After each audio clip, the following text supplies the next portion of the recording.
ఈ రాష్ట్రంలో అభివృద్ధి జరగాల్సింది పోయి అభివృద్ధి చేస్తాము, సంక్షేమ పథకాలని అందిస్తాము, కేసీఆర్ గారి ప్రభుత్వం కంటే కూడా నేను ఇంకెక్కువ ఇస్తానని చెప్పి హామీలు ఇచ్చి ప్రజల్ని మోసం చేసి అధికారంలోకి వచ్చినటువంటి రేవంత్ రెడ్డి ప్రభుత్వం ఇవాళ డైవర్షన్ పాలిటిక్స్ చేస్తూ ఉన్నది. ప్రతి విషయాన్ని కూడా డైవర్షన్ చేయడం. ఇవాళ రేవంత్ రెడ్డి చేసేటువంటి డైవర్షన్ పరాకాష్ఠకు చేరింది. ఏ కార్యక్రమం ప్రభుత్వం వైఫల్యం ఉన్నా, ఏ కార్యక్రమం చేయడంలో ప్రభుత్వం ప్రజలకు మోసం చేసినా దాని నుంచి తప్పించుకోవడానికి ఏదో ఒక అంశాన్ని తెర మీద తీసుకొచ్చి తద్వారా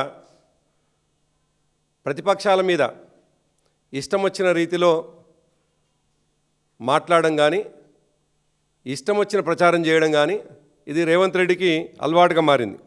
చాలా స్పష్టంగా నిన్న కేంద్ర ప్రభుత్వం ఎకనామిక్ సర్వే అనేటువంటి ఒక రిపోర్ట్ని ఇస్తే దాంట్లో చాలా క్లియర్గా ఇవాళ తెలంగాణ ఎంత అభివృద్ధి చెందింది, తెలంగాణ అభివృద్ధి చెందినటువంటి విషయం సాక్షాత్తు అధికారంలో ఉన్నటువంటి భారతీయ జనతా పార్టీ ప్రభుత్వమే వేనోళ్ళ పొగుడుతూ ఉంటే ఎకనామిక్ సర్వే అనేటువంటి రిపోర్ట్లో బయట పెడితే కాళేశ్వరం ద్వారా, మిషన్ కాకతీయ ద్వారా 2,20,00,000 ఎకరాల మాగానిగా తెలంగాణ మారింది అని అంటే,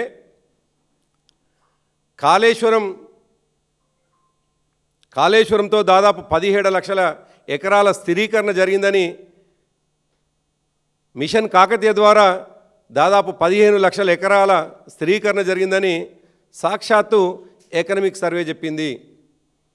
ఆ విషయాలన్నీ పతాక శీర్షికలో వస్తే భయపడ్డటువంటి రేవంత్ రెడ్డి ఒక అసందర్భంగా ఒక చిన్నపిల్లలాగా ప్రవర్తిస్తూ ఉన్నాడు.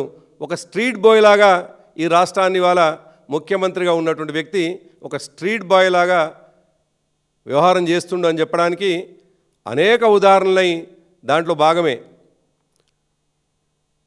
మొన్న మా నాయకుడు కేసీఆర్ గారికి నోటీసులు ఇస్తే ఆయన చాలా స్పష్టంగా నోటీసుకున్నటువంటి పరిమితులు, తనకున్నటువంటి హక్కులని చాలా స్పష్టంగా చెప్పడం జరిగింది. నేను ఎర్రవెల్లి నివాసంలో దాదాపు 15 సంవత్సరాలుగా ఉంటున్నాను. గతంలో నందీనగరు నివాసం అని అధికారికంగా చెప్పినా కానీ ఇవాళ గజ్వేల్ నియోజకవర్గం ఆయన ఎమ్మెల్యేగా ఉన్నటువంటి నియోజకవర్గం. తన నియోజకవర్గంలోని తన నివాసం ఎర్రవెల్లి అనేటువంటి గ్రామ పరిధిలోకి వస్తుంది. మొన్న తను ఇచ్చినటువంటి సిట్ ఇచ్చినటువంటి నోటీస్కు రిప్లైగా చాలా స్పష్టంగా ఒక మాట చెప్పినారు. మీరు ఫర్దర్గా ఎప్పుడైనా నోటీసులు నాకు ఇవ్వాలనుకున్నా, ఉత్తర ప్రత్యుత్తరాలు ఏదైనా చేయాలనుకున్నా ఎర్రవెల్లిలోని నా నివాసానికి ఇవ్వండి అనేటువంటి మాట చెప్తూ, ఇప్పుడు నేను మున్సిపల్ ఎన్నికల్లో నాకున్నటువంటి పరిధిలో బిజీగా ఉన్నాను కాబట్టి మరొక డేట్కి వస్తాననే మాట దాంట్లో చాలా స్పష్టంగా చెప్పినారు.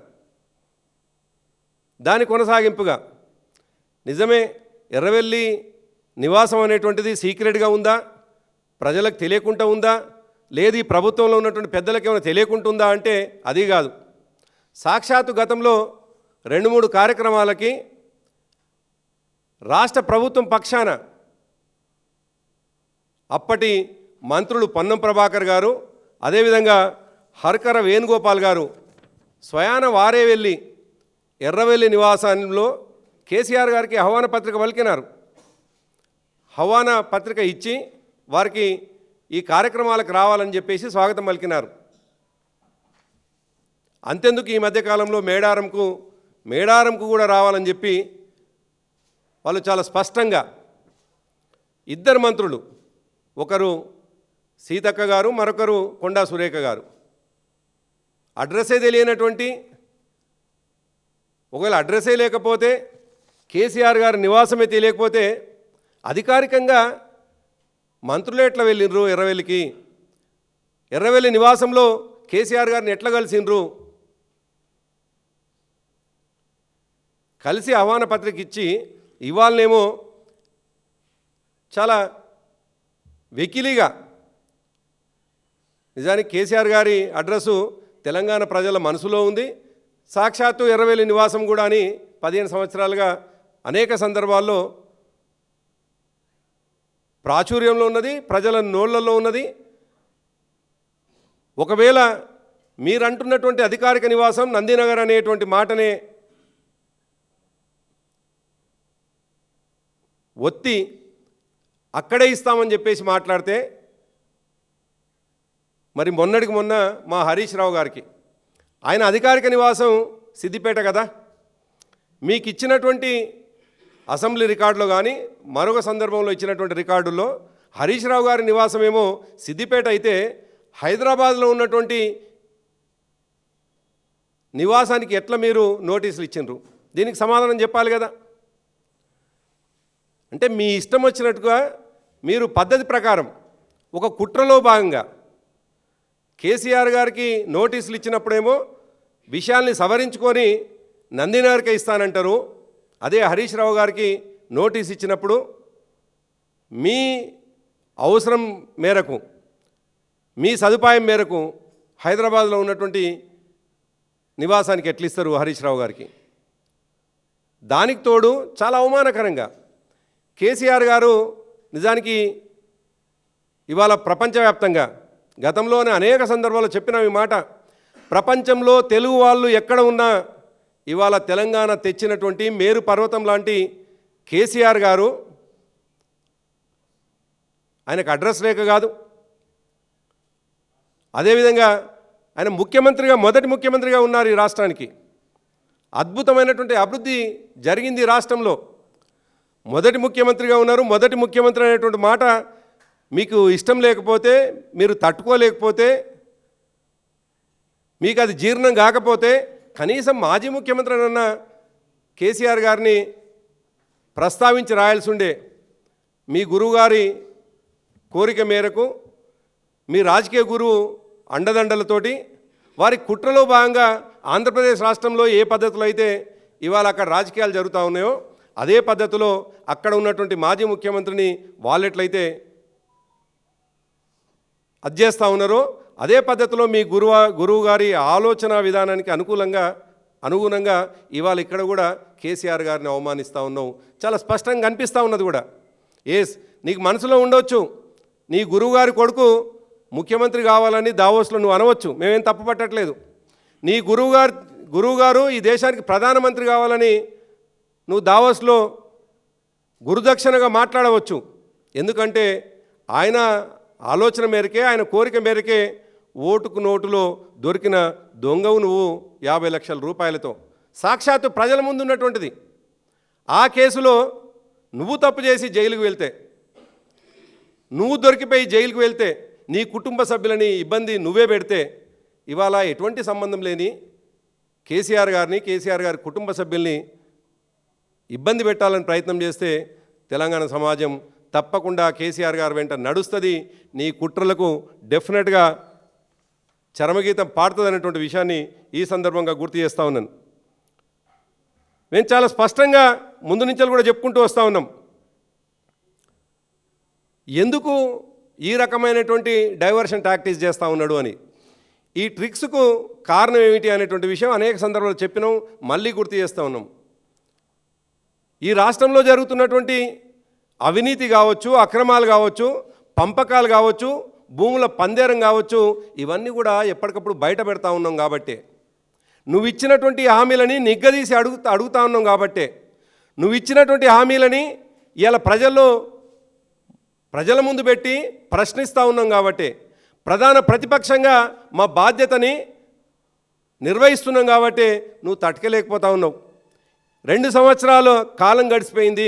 2 సంవత్సరాల కాలం తర్వాతనే ఇవాళ ప్రజల మధ్యలో మేము నువ్వు ఇచ్చినటువంటి హామీలు అడుగుతా ఉన్నాం. నీ భయం అంతేంది?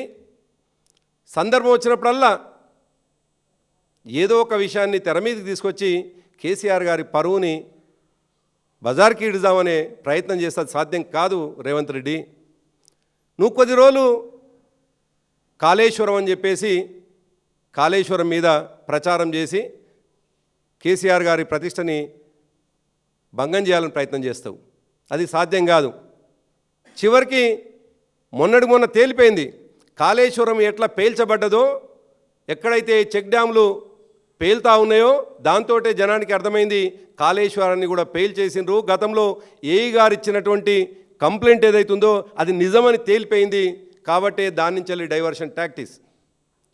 ఫార్ములా ఈ కేసులో, ఈ కార్ కేసులో అది ఎటువంటి కేసు లేకుండానే అదొక కేసుగా ప్రచారంలోకి తీసుకొచ్చి దాన్ని కొంతకాలం నడిపి ఒక ధారావాహికలాగా నడిపి దాంట్లో కూడా ఏమీ లేదని అర్థమైపోయిన తర్వాత ఏం చేయాలో అర్థం కాక అనేక విషయాల్ని వెతుకుతున్నటువంటి చీకట్లో రాళ్ళు వేస్తున్నటువంటి రేవంత్ రెడ్డి ఇవాళ మరొక చిల్లర ప్రయత్నానికి ఒడిగట్టిండు అని చెప్పడానికి సాక్ష్యాలు ఒకటి కాదు అనేకం ఉన్నాయి. సాక్షాత్తు కాంగ్రెస్ పార్టీ ప్రధానిగా ఉన్నటువంటి మన్మోహన్ సింగ్ గారు ఈ దేశ భద్రత కోసం, దేశంలో జరిగేటువంటి అనేక రకాల సంఘటనలని విషయంలో అప్రమత్తంగా ఉండడం కోసం 9,000 ఫోన్లని ట్యాప్ చేసినామనేటువంటి మాట సాక్షాత్తు పార్లమెంట్లోనే ఒప్పుకున్నారు. ఫోన్ ట్యాపింగ్ అనేటువంటిది అదో పెద్ద నేరంగా ఈ దేశంలో ఆ పేరు వింటేనే ఒక రకమైనటువంటి ఏవగింపు వచ్చే పద్ధతిలో ప్రచారం చేస్తూ ఉన్నావు. కానీ ఈ దేశంలో 28 రాష్ట్రాల్లో, తెలంగాణ కాకుండా 27 రాష్ట్రాల్లో ఫోన్ ట్యాపింగ్ తప్పకుండా జరుగుతుంది. ఒక ఫోన్ ట్యాపింగే కాదు, ఈ దేశ భద్రత కోసం, రాష్ట్రంలో ఎటువంటి అవాంఛనీయ సంఘటనలు జరగకుండా ఉండడం కోసం తప్పకుండా అనేక రకాలుగా వేగుల ద్వారా, ఇంటెలిజెన్స్ ద్వారా, అనేక పద్ధతుల్లో పోలీసు ఉద్యోగులు చేసేటువంటి పని తెప్పించుకునేటువంటి సమాచారము, అది ఫోన్ కావచ్చు, అది వ్యక్తులు కావచ్చు, అది మిగతా పద్ధతులు కావచ్చు, దాన్ని కేవలం ఒక ఫోన్ ట్యాపింగ్ అనేటువంటి మాటను మాత్రమే ప్రచారంలో పెట్టి తద్వారా నువ్వు ఇవాళ అవమానించే ప్రయత్నం చేస్తూ ఉన్నావు. నీ ప్రయత్నం అంతా ఏందనేటువంటిది స్పష్టంగా కనిపిస్తూ ఉంది.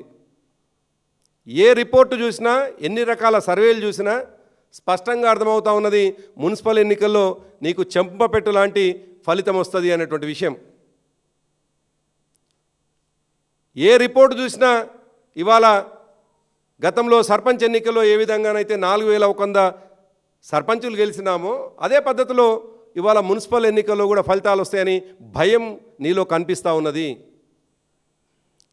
దాంతోపాటు నువ్వు దావోస్కు వెళ్ళి ₹1 కూడా తీసుకురాకుండా నువ్వు ప్రజల ముందల ఒక పల్సన్ అయిపోయినటువంటి భయం మరొకటి పట్టుకుంది నీకు.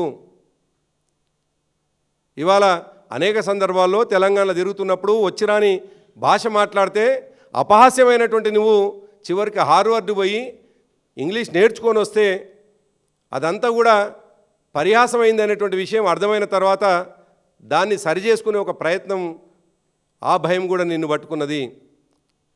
నీ మంత్రులు కావచ్చు, నీ మంత్రుల మధ్యలో ఏర్పడ్డటువంటి వాటాల పంపిణీ కావచ్చు, కాంట్రాక్టుల పంపిణీ ఇవాళ ప్రచారంలో ఉన్నది. ఆ ప్రచారంతో నీ పరువు పోతుంది, నీ ప్రభుత్వం పరువు పోతుంది.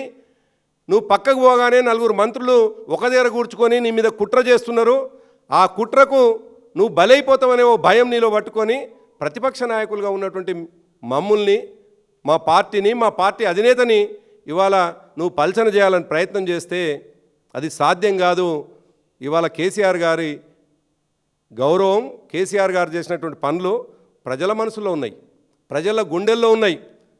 ఇవాళ నేను చెప్పినటువంటి 2,20,00,000 ఎకరాల మాగానిగా మారినటువంటి తెలంగాణ ఇవాళ అద్భుతంగా తెలంగాణ దేశంలోనే నెంబర్ 1గా ఉంది వ్యవసాయంలో, మా పరిపాలనలో.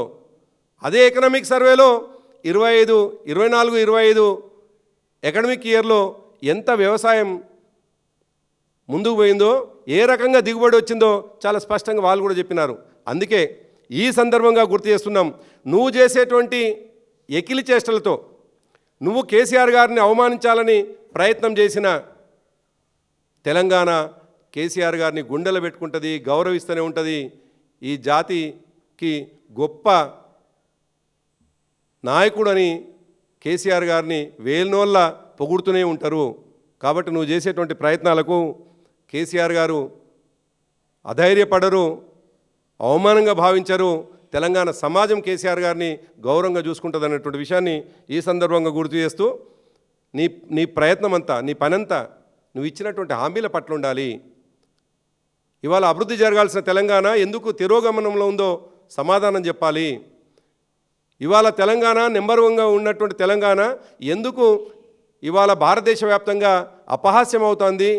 ఎక్కడ చూసినా తెలంగాణని గొప్పగా వేణోళ్ళ పొడిగినటువంటి మిగతా రాష్ట్రాల వాళ్ళు ఇవాళ తక్కువ చేసి ఎందుకు మాట్లాడుతుండ్రో ఆ వైపుగా నీ ఆలోచన ఉండాలి. కానీ కేసీఆర్ గారి మీద పడి పొద్దస్తమానం కేసీఆర్ గారిని అవమానించాలి, కేసీఆర్ గారి కుటుంబాన్ని ఇబ్బంది పెట్టాలి, తద్వారా వారి వ్యక్తిత్వ హననానికి పాల్పడాలి, లేని విషయాల్ని ప్రపంచానికి చెప్పి దాన్నే ప్రచారంలో పెట్టి వ్యక్తిగత జీవితాన్ని కూడా భంగం తేవాలే, అపఖ్యాతి తేవాలని ప్రయత్నం చేస్తే అది సాధ్యం కాదు. అది తాత్కాలికమైనటువంటి విషయాన్ని ఈ సందర్భంగా గుర్తు చేస్తూ ఉన్నాం. Thank you. కేసీఆర్ గారు 65 సంవత్సరాల పైన ఉన్నటువంటి వయసు గల నాయకుడు. డెఫినెట్గా తనకున్నటువంటి హక్కుల్ని వినియోగించుకుంటారు. రేపు హాజరు కావాలా కాకూడదా అనేటువంటిది న్యాయ నిపుణులతో తప్పకుండా మేము విషయం తెలుసుకొని రేపు సమాచారం వస్తుంది. కాబట్టి కేసీఆర్ గారు ఒక నాయకుడుగా, ఒక ఎమ్మెల్యేగా తనకున్నటువంటి అన్ని రకాల హక్కులని ఒక సీనియర్ సిటిజన్గా తను వాడుకుంటారు. తప్పకుండా చట్టం పైన గౌరవం ఉంటుంది కేసీఆర్ గారికి, చట్ట పరిధిల్ని పనిచేస్తారు. కానీ అవమానిస్తున్నటువంటి ప్రభుత్వాన్ని మాత్రం తప్పకుండా మేము ఎండగడతాం.